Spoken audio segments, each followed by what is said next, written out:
And welcome to a presidential edition of Fourth and Pain, the only pro wrestling show to be hosted by an NFL player and a weight loss champion. On the other end of the line, Redskins defensive end Adam Carriker.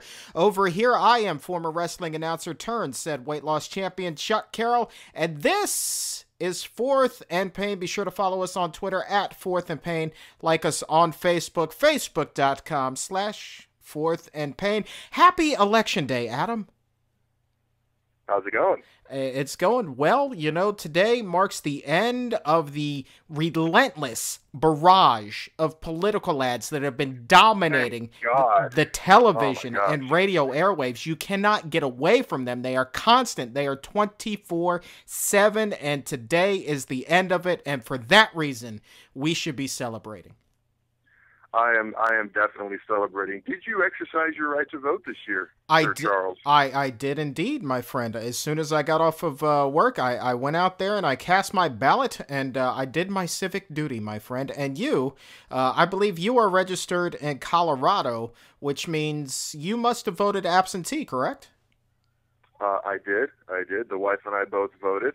And, yeah, it'll be interesting to see how this plays out. I heard a rumor that somebody thinks that, it is just a rumor, so I have no idea how much credibility there is to this, but somebody thinks that Romney's going to win the popular vote, but Barack's going to win the electoral vote, so maybe a little Bush-Gore, happening all over again. So we'll see how that plays out. Yeah, I mean, the one thing for certain tonight as the returns come in is that it is going to be a very, very long night. The first states, their polls close at 7, and the last state, Adam, to close their polls is Alaska, and that's not until 1 a.m. So my question to you, sir, is are you going to stay up and watch the entire return process? Absolutely not. No, I have a newborn. That's going to wake us up frequently. I am not the one, per se, breastfeeding the newborn, but I do get awakened, and I'm going to enjoy every minute of sleep that I can possibly get, as opposed to news that I could easily just get in the morning if I waited. Good man. All right, well, let's do this, man. You know what? It's political season. It's in the air, and so for one day only, we're going to make this the only pro wrestling and political show hosted by an NFL player and a weight loss champion. And now, how are we going to tie everything together? You and I... All right, hold on, Chuck. Yes, sir. Yes, This sir. literally was just handed to me by my wife. Okay. Literally just handed to me. I have got to read this to you. Breaking news. And this is the radio, and just like the internet, everything reported on the radio is 100% accurate, just like the internet. Quote, unquote. Hold on. I'm not used to doing this. I'm used to being quoted. Quote, beginning quote, whatever. I'm predicting Obama will take an early lead tomorrow until all the Republicans get off work. End quote. Tim Tebow. I have no idea if he actually said that.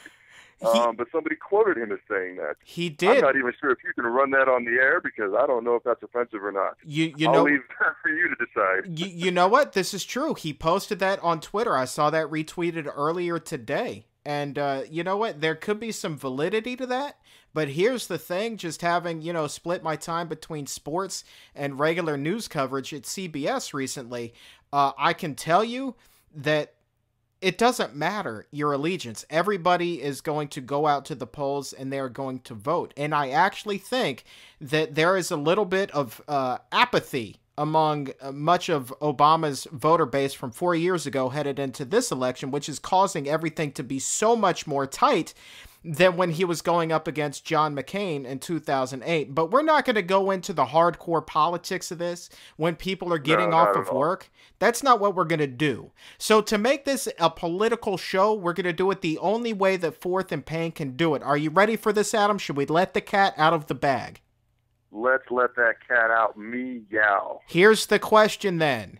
If Mitt Romney, if Barack Obama were to step inside the squared circle for WWE, who would win? What type of match would it be? What kind of interference would there be? What kind of chaos would ensue? Because we're talking about two of the craziest worlds known to man. We're talking about the political realm. We're talking about the world of professional wrestling. Adam Carriker, how can this happen? Well, first of all, aren't these two of the most honest and stand-up, waste their earn a living out there? Hashtag pillar of honesty. Oh, man. Let's see. How would this play out? Here's how I think this would happen. I think Raw would kick off. I think Vince McMahon his music would hit, and he would do his power march, his power walk out to the ring.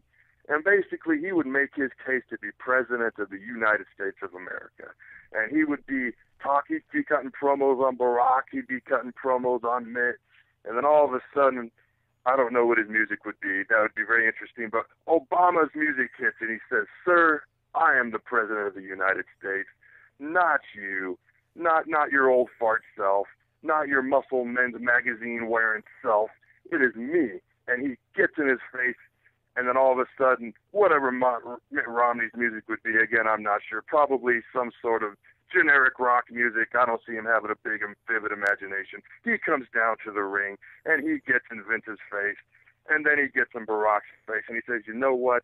You and me, mano y mano." And they decide to have a match. Now, what type of match this would be? That's a good question. Oh, it can't be a normal match. Can't be a normal match. Of course not. Here's what I'm thinking. I'm thinking inside of a steel cage. Okay. That's what I'm thinking. Inside of a steel cage. And so, Raw goes on. They go to the end of Raw. Out comes Barack. Out comes Mitt. They're going toe-to-toe. They're punching each other only the way two political candidates can. And I'm sure it's just ugly and just unbearable to watch, like a couple of divas going at it. And out comes Stone Cold Steve Austin in the middle of the match. And he's just kind of walking around. The door to the cage is open, and he just walks in. And he just simply decides to have a beer with them. Just wants to have a beer with the president. Barack's a little bloody. Mitt's all bruised. He says, "Hey, fellas, why all this bickering? Why all the fighting? Peace, love, and no war, man. Let's do this." And so he offers them beers. Well, they refuse. They want to duke it out. They want to fight. And, Stone Cold, if you don't drink beer with Stone Cold, he doesn't like it. You got to drink beer with Stone Cold. So Stone Cold stuns him. And he gives him the bird. And he drinks the beer. And then he decides to leave. And they're just laid out on the mat. And then I think they'd probably regain consciousness in a few minutes. And then perhaps maybe The Rock comes out. Oh. And The Rock calls out Stone Cold. The Rock comes out. Okay. That's right. He calls back out Stone Cold. He says, "How dare you?" And he lays the smack down to Stone Cold. He drops the people's elbow. And then, for no good reason, he just lays waste to both the presidential candidates again, just because he's The Rock, just because he can, just because he's the great one. But while he's in the ring, all of a sudden, out comes the Ultimate Warrior. And Stone Cold's regaining consciousness at this time. And the Ultimate Warrior comes. He's running down. He's running around. He's got the strings. He's got the long hair. He's got the paint. He grabs the mic, but he doesn't cut his 10-minute promo that he normally does. He drops the mic. He runs in the ring, and he lays waste to everybody. Why? Who knows? He's the One Warrior Nation. He just does what he does. Pretty much lays out everybody. Lays out the candidates. Lays out The Rock. Lays out Stone Cold. And he just randomly runs out of the arena. Then he randomly runs in because that's what the Warrior does. He just runs around. It was my favorite wrestler before Goldberg, but he's kind of a nut job. Fun to watch. and then I foresee we got to have a little destruction. We got to have a little match. Little destruction, dude. You've already got like 3 guys raising hell in the ring. Come on now, how much more destruction? Okay. It's not enough. See, this is for the President of the United States of America. So Stone Cold has come out. He's stunned everybody. The Rock has laid the smackdown. He's dropped the people's elbow. The Ultimate Warrior has come down, and he's just caused mass chaos. And he's just caused mass chaos like the Ultimate Warrior always does, being impervious to pain. And then all of a sudden, Kane's music hits. The Undertaker's music hits. The Brothers of Destruction come down. And they come to the ring, and they just pretty much lay mass destruction to everybody. They're doing tombstones. They're doing, the choke slams. They're doing everything, and everybody's out cold. Stone Cold, the Warrior, the Rock, the candidates. Everybody's out. And they're in the middle of the ring, and they declare that they're back, the Brothers of Destruction, and they call out anybody and everybody. Come to the ring. Nobody can take us on. And you know who comes to the ring? Who that? Take a guess. Take a guess. Take a guess. Yeah, this is craziness. Somebody that's left. Somebody. I mean, you've cleared out the entire locker room and the WWE Hall of Fame at this point. Who's back? Not really. I got plenty in the bag. All right. The NWO comes out. Black and white. The NWO black and white comes out. So there's like 10, 15 of them. They're taking on the Brothers of Destruction. And DX, those are their WWF brothers from back in the day. So they come out, and they're helping their Brothers of Destruction against the Wolfpack. And they're all just causing mayhem. And everybody is just laid out. People inside the ring, outside the ring. They're up in the rafters. Everybody is just all laid out at this point. And then out comes the Wolfpack. The Wolfpack, they always thought they were pretty cool. So they got their music, Best to Turn Your Back on the Wolfpack. They got their red and their black. And they're just strolling around. They're not fighting anybody. There's nobody left to fight. So they're just kind of like, this is pretty cool. We're the bad guys. And all of a sudden, the last guy to interfere. The last guy to interfere comes out, and it's Goldberg. He takes on the Wolfpack. He lays everybody out. And he is the lone guy that does not get taken out in this scenario. Why? Because he does the show once a week, and he's my favorite wrestler of all time. So nobody's going to touch Goldberg. So he walks out, and there is nobody conscious. I mean, you talk about last man standing, you can count to 100. Nobody is conscious. And guess who comes out? This man does not interfere in the match. He does not interfere, but take a guess who the last person to come out and get involved in the matches. CM Punk. Vince McMahon. Vinnie Mac. His music hits. He comes to the ring again. He surveys the damage. He looks around and what has happened, motions to the back, just makes a little hand gesture like, come to the ring, and everybody's like, who's he talking to? And out comes the referee from Hell in a Cell, the guy that screwed over Ryback. Brad Maddox. He comes down to the ring. Yes, the guy that screwed over Ryback. He comes down to the ring, looks at Vince. Vince puts Mitt below his right foot. He steps on his chest with his right foot, steps on Barack with his left foot. The referee counts 1, 2, 3, and Vince McMahon is now the president of the United States of America. Wow. And he is your winner. He won up. He is the champion, and he's just the man. Wow. One-upping his wife in a big way, who's running for the Senate seat in Connecticut. Wow, that's huge. Vinnie Mac taking the presidency. I forgot to mention, before the match, because he knows his wife is running, and he knows she's trying to win an election, he has her taken out. He has her taken out by, I don't know, I'm going to go with, what's the guy that walks around, and D'Lo Brown. We're going to go with D'Lo Brown. D'Lo Brown's a good guy. He's doing his head bob, and he takes her out, does his head bob, and then just walks out of the arena. So she's taken care of. That's before the match ever starts. Wow. Ruthless. Ruthless. How do you like that? I should be a writer. I don't know if I can top that scenario, man. You had about the entire WWE encyclopedia involved in that, and the swerve finish with Vince McMahon coming out on top. The president of the United States will be inaugurated in January. I see things a little bit different. By the way, what's your scenario? What do you got? I'm going to try to do this quickly because, yeah, man, this segment is already starting to run a little bit long. But let's see if I can throw a little bit of truth into this over-the-top, bigger-than-life world of professional wrestling. Here's how I envision it. Raw opens with one of their feature segments. You know how they've got the Miz TV, they've got the Cutting Edge.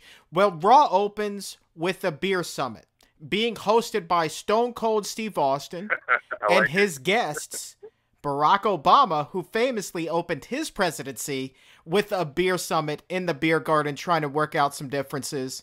And, of course, you've got Mitt Romney across the table. Now, Romney doesn't drink, so maybe they're giving him an O'Doul's. Maybe he's sipping on a Diet Coke. Maybe he's, having a nice Dasani. It doesn't really matter. The bottom line is everybody's in the ring, and they're talking, and they're getting along famously. But then something happens, and it gets heated, and Stone Cold takes offense, and he lays the boots to both candidates. Why? Because Stone Cold Steve Austin is a bipartisan ass kicker. But who's not going to stand for this? Whose music hits?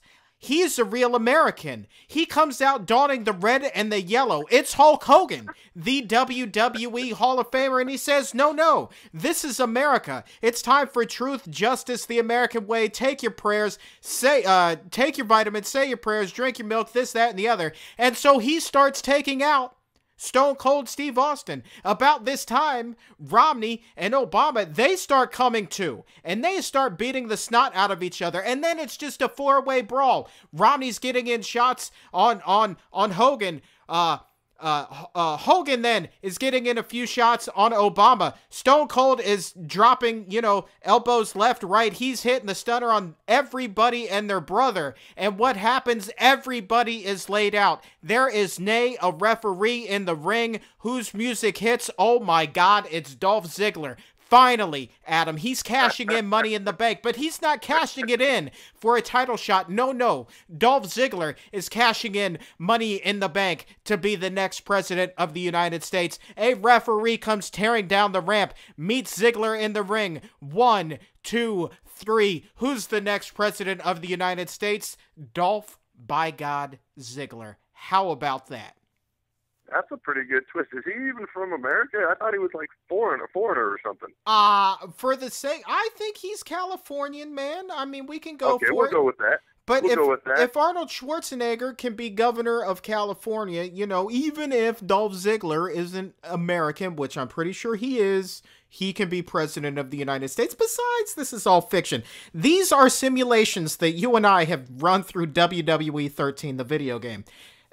So... I like it. So that's how we have the polls shaping up. We've got Vince McMahon as president. We've got Dolph Ziggler as president. And so I wonder, you, the listener, you there, yes, you, who do you think in the WWE roster should be the next president of the United States? That's a question. Hit us up on Twitter at Fourth and Pain and let us know. Adam, I think that's a heck of an election that we've just laid out, my friend. Absolutely. There's no debate. There's not even any voting. You just settle it in the ring. That's the way Americans should operate. And notice, with it being politics, nowhere even close to there being a clean finish, my friend. We kept this true to life. So accurate. That's what makes it so accurate.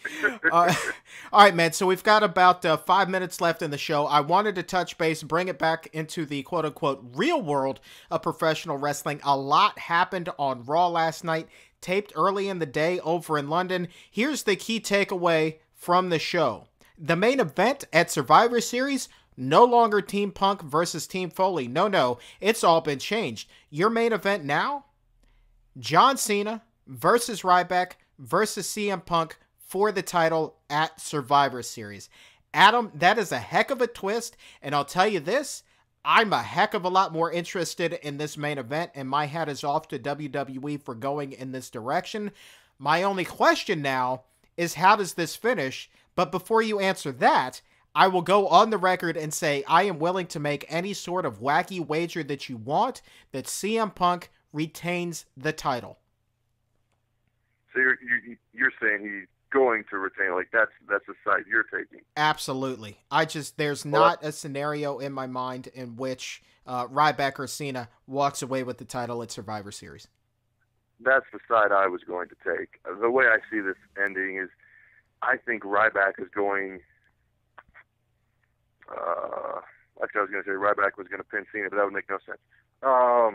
I think somehow Cena is going to get pinned in this match, obviously by CM Punk, because they're not going to have Ryback lose again, and that would completely just demolish, what he's done to this point. Cena losing in a triple threat match, which is not a one-on-one scenario, is not going to hurt him whatsoever. So I think Cena gets pinned by CM Punk. Maybe Ryback does all the damage, CM Punk sneaks in and gets that quick 1, 2, 3. I'm going to disagree with you, though.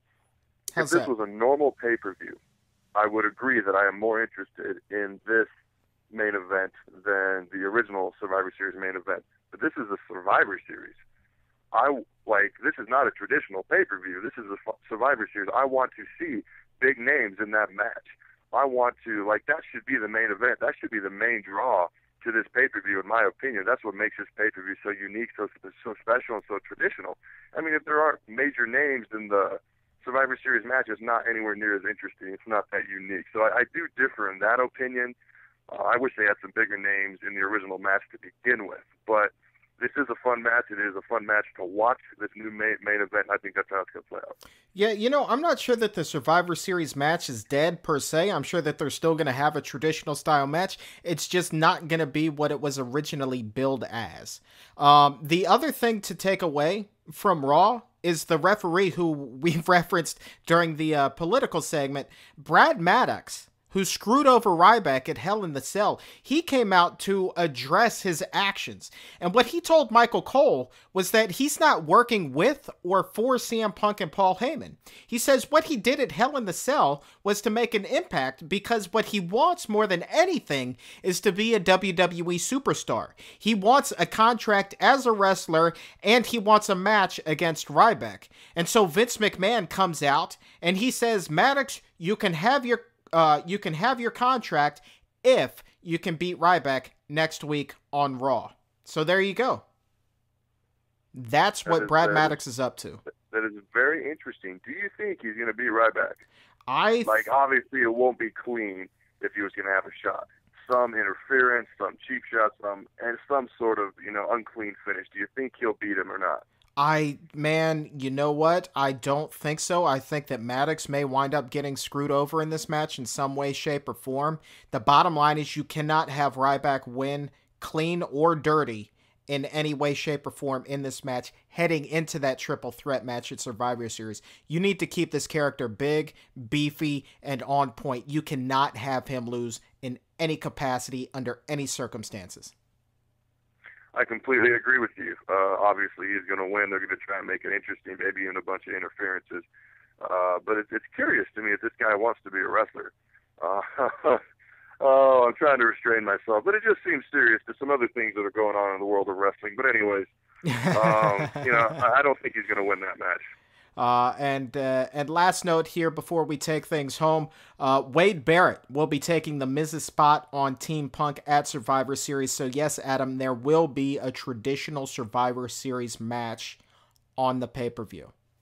So. I know, but it's like the Royal Rumble, the Survivor Series. Those are the two pay-per-views every year where the main event is not going to be, you have the Elimination Chamber as well. But the major names are going to be in the Elimination Chamber, where the main event is not going to be a one-on-one match or a triple threat or something that is a traditional match that involves many people. And the bigger the names that are in the Survivor Series match or in the Royal Rumble, to me, the more exciting that pay-per-view is rather than the big-time singles matches, because that's just like every other pay-per-view. And, this triple threat match is going to be cool. It's going to be great to watch.